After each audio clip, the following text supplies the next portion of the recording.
सभी को स्नेह भरा नमस्कार। मैं आज लोक नृत्यों पर आधारित या कह देना चाहिए कि संगीत पर आधारित इन सभी वीडियोस का समापन करने जा रही हूँ। तो आज एक अंतिम बात, आपने आकाश में उड़ते हुए पंछियों को देखा होगा। एक लाइन में, एक पंक्ति में जाते हैं। सफेद सफेद पक्षी, हिंदी में उसको कुरुल पक्षी कहते हैं, कुरुल। और कुरुल का गूगल जो है वो बताता है क्रेन। लंबी सी चोंच होती है, सफेद कलर के होते हैं। आजकल के लोग तो, आजकल की जो पीढ़ी है वो आकाश की ओर तो शायद देखती नहीं है, पर मैंने तो देखा है। हमारी उम्र के बहुत सारे लोगों ने आकाश में उन पक्षियों को देखा होगा जो एक पंक्ति में चले जा रहे होते हैं। देख के सभी को अच्छा भी लगा होगा। वाह कितना अच्छा लग रहा है ये, वाह ये अच्छा हमने अपना लिया। क्यों? क्योंकि जो अच्छा लगता है उसे अपनाते हैं। ऐसे ही नृत्य प्रारंभ तो आदिदेव भगवान शिव के द्वारा हुआ, पर उनके किन किन रूपों को कैसे कैसे हमने अपनाया, यही लोक नृत्य हैं। क्योंकि लोक नृत्य वैदिक संस्कृति से पहले के हैं। कि लोक यानी लोग जो आए, जो संसार रचा, जो संसार बसा, वहीं से लोक शुरू हो गया।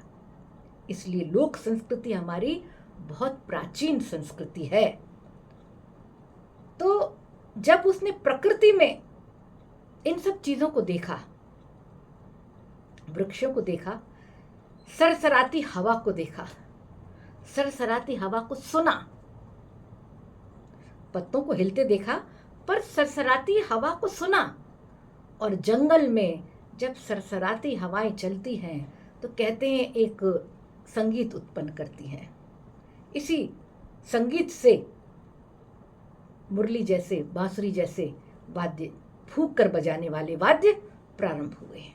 जिनको फूंक कर बजाते हैं उसमें बांसुरी सबसे प्रधानता से आती है, उसके बाद शहनाई भी बजती है, उसके बाद तो बहुत सारे जो हैं वाद्य वो मुंह से बजाने वाले, सब फूंक से।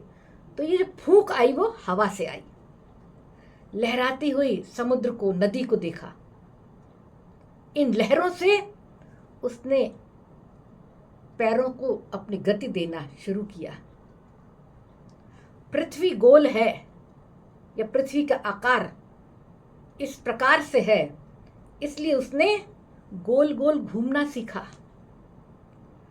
हम अकेले नहीं रह सकते, इसलिए कमर में हाथ डालकर एक साथ नृत्य करना सीखा। यह सह अस्तित्व का प्रमाण है। कमर को झुकाकर नृत्य करना, पृथ्वी को प्रणाम करना है। गोल गोल घूमना, पृथ्वी की गति को समझना है, एक लय है। तो ये सब चीजों से जो उसने प्रकृति में देखी, सुनी, और प्रकृति का प्रकोप भी देखा, प्रकृति की उदारता देखी। जब पानी अच्छा बरसता है तो वातावरण अच्छा होता है, पैदाइश, फल, जो जंगली फल थे वो अच्छे लगते हैं। और जब बारिश ज्यादा होती है तो रहने के लिए स्थान ढूंढना मुश्किल है, लोग मरते हैं, यानी प्रकोप है। तो अच्छी बारिश खुशी का प्रतीक, बुरी बारिश या बारिश का ना होना, सूखा पड़ना, कोई ऐसा देवता जिसको खुश करना चाहिए। तो अपनी खुशी के लिए और ईश्वर को प्रसन्न करने के लिए अनेक देवी देवताओं की जो है वो बनाए गए, हमने बनाए। पहले आदि मानव ने किए, आदिवासियों ने किया, और आदिवासियों से ये नृत्य हमारे उसमें लोक नृत्यों के रूप में आ गया।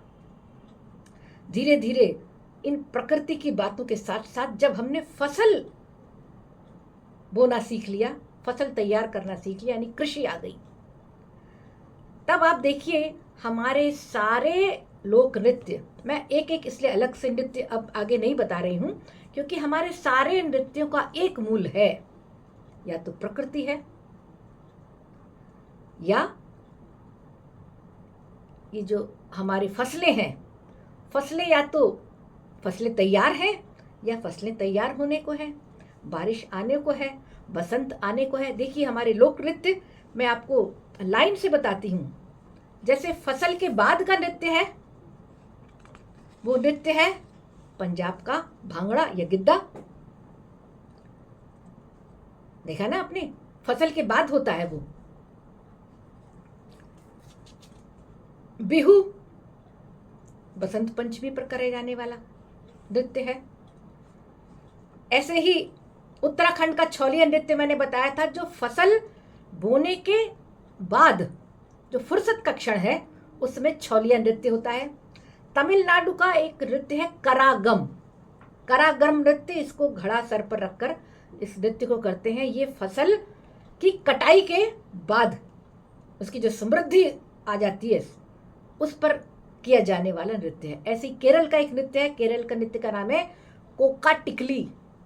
कोका टिकली, इसको फसल जो हो गई है उसके बाद हम मनाते हैं राजा महाबली के आगमन के तौर पर, यानी महाबली का हम स्वागत करते हैं फसल के बाद, यानी फसल तैयार है उसके बाद। तो ये नृत्य, उसका नाम है कोका टिकली। बस्तर के आदिवासी दो प्रकार के नृत्य करते हैं, एक का नाम है घोर और एक का नाम है गौरी। घोर जो है वो बारिश खत्म होने के बाद है और गौरी जो है वो नृत्य की बुआई के बाद, और जो नृत्य करते हैं वो बुआई के बाद करते हैं। यानी यहाँ पर भी नृत्य जो है वो लोक नृत्य हमारा फसल से जुड़ा हुआ है। आसाम का भी नृत्य मैंने आपको बताया बसंत के आगमन से होता है। मध्य प्रदेश का एक नृत्य है जवारा नृत्य, जो ज्वार की बुआई के कटाई के बाद, ज्वार की कटाई के बाद किया जाता है जवारा नृत्य। हरियाणा का नृत्य है धमाल नृत्य। फसल पक के तैयार है, इस खुशी में धमाल मचाया जाता है, इसका नाम है धमाल नृत्य।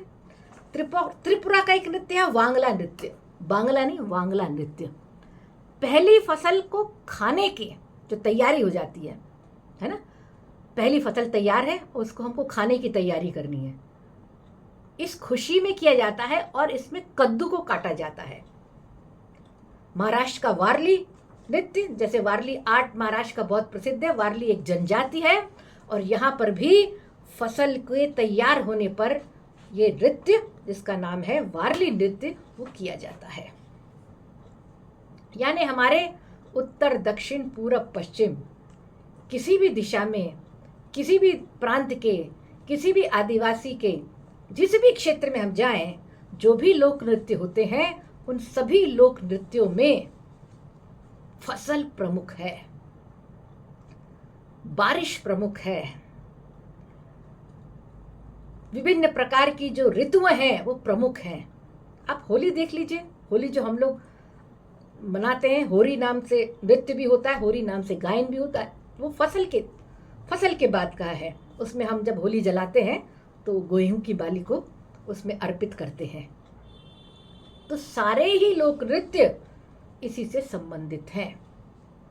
अब यदि हम आज के समय पर आ जाएं, तो आज के दौर में जो भौतिक संस्कृति है, जो हमारा यांत्रिकी जीवन है, मशीनी जीवन हो गया है ना, हम बटे हुए हैं फटाफट जल्दी से जल्दी काम करने के लिए, और इसमें हम अपनी जो मौलिक संस्कृति है, लोक संस्कृति है, लोक नृत्य हैं, उनको थोड़ा भूलने लगे हैं।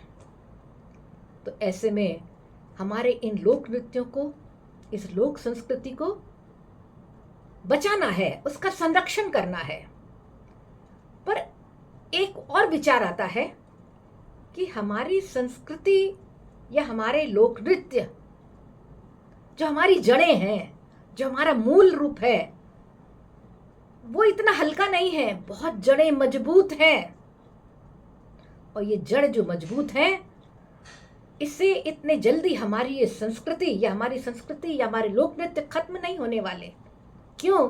कि हमारी एक और खूबी है, हम भारतीयों की एक और खूबी है कि हम आत्मसात बहुत जल्दी करते हैं। हमारे लोक नृत्य भी समय के साथ जो बदलाव आ रहा है, जो सभ्यता के नए नए चरण आ रहे हैं, उनको आत्मसात कर लेते हैं। यानी उस बदलाव को ग्रहण कर लेते हैं और उस बदलाव से अपने आप को परिष्कार और परिवर्तित करते चलते हैं, पर मूल रूप से नहीं बदलते। यही हमारी जीवन शक्ति है, यही हमारी संस्कृति है। तभी तो रोमो यूना मिट गए, बाकी है अभी तक नामो निशा हमारा। कुछ बात है कि हस्ती मिटती नहीं हमारी, सदियों रहा है दुश्मन दौरे जहां हमारा। तो हम मिटने वाले नहीं हैं, हमारे अंदर वो आत्मसात करने की जो शक्ति है, हम इस परिवर्तन को, इस भौतिक परिवर्तन को सभी को आत्मसात करते हुए, बदलते हुए, परिष्कृत होते हुए चलते हैं और आगे बढ़ते जाते हैं, अपनी इस लोक संस्कृति को बचा कर रखते हैं। किसी ने कहा है कि जब तक लोक है तब तक लोक नृत्य है, तो लोक तो हमेशा है। और एक ने और कहा है कि यदि कहीं स्वर्ग की अनुभूति करनी है तो लोक नृत्यों को करके देखिए, लोक नृत्यों की अभिव्यक्त करने वाली खुशी को देखिए। ये एक ऐसी कला है, अभिव्यक्ति की कला, अभिव्यक्त करने की, खुश होने की एक ऐसी विधा है, एक ऐसी कला है जिससे आप स्वर्ग की अनुभूति कर सकते हैं। तो क्यों ना हम जीते जी इस स्वर्ग की अनुभूति करें, और क्यों से न कहीं न कहीं, किसी न किसी रूप में हम खुद लोक नृत्य में शामिल नहीं हो सकते तो उनको देखें और उनको प्रोत्साहन देने के लिए, उनका हमेशा से हमारी संस्कृति में बने रहने के लिए अपना प्रयास जरूर करिए। अपने इस वीडियो के अंत में कुछ लोगों को, या कहिए कि कुछ किताबों को मैं और उनके लेखकों को आभार कहना चाहूँगी।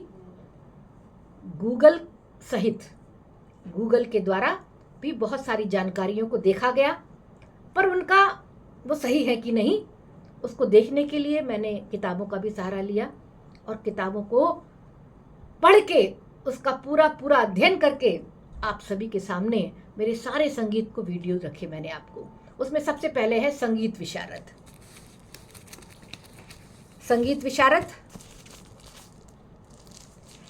जो कि वसंत के द्वारा, श्री वसंत के द्वारा लिखी गई है। लेखक है वसंत और इसका संपादन किया है डॉक्टर लक्ष्मी नारायण गर्ग जी ने।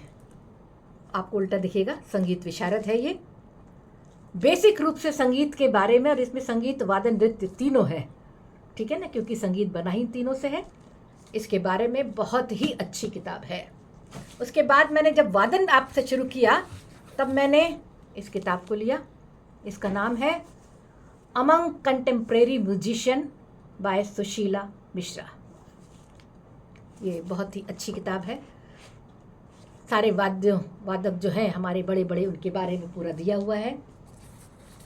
इसके साथ ही जब अब मैं लोक संगीत पर आई, लोक नृत्यों पर आई, तो राम कुमार बेहार की एक किताब है बस्तर एक अध्ययन। वारली चित्र संस्कृति डॉक्टर गोविंद पारे। और लोक संस्कृति देखिए, बहुत ही फटी हुई, बहुत ही मुश्किल से किताब जो है आधी फटी हुई है, लेकिन 1996 की छपी हुई किताब में लोक संस्कृति के बारे में बहुत कुछ सीखने को मिला, और बहुत कुछ जो अभी नहीं बता सकी हूँ आपको, वो सब इसमें समाहित है। लोक संस्कृति श्री वसंत निर्गुणे। मैं इन सभी का आभार प्रकट करते हुए आप सभी के प्रति अपना आभार व्यक्त करती हूँ कि आपने मेरे संगीत के इन वीडियोस को देखा, सुना और मुझे कमेंट्स करके मेरा प्रोत्साहन किया। आज का वीडियो कुछ लंबा हो गया है, 2-3 मिनट ज़्यादा, पर क्योंकि ये अंतिम वीडियो है और मैं कोशिश करूँगी कि कुछ नई चीज़ को लाऊं या नई तरह से प्रस्तुत करूं। जो भी टॉपिक मिलता है, कुछ दिनों के लिए हो सकता है मैं कुछ छोटे छोटे टॉपिक्स ले लूं, और फिर उसके बाद कुछ दिनों तक लंबे चलने वाले उन टॉपिक्स को, उन प्रकरणों को आपके समक्ष पेश करूं। या तो नए प्रकरण होंगे या प्रकरणों की नई प्रकार से प्रस्तुति होगी। एक बार पुनः आभार सहित नमस्कार।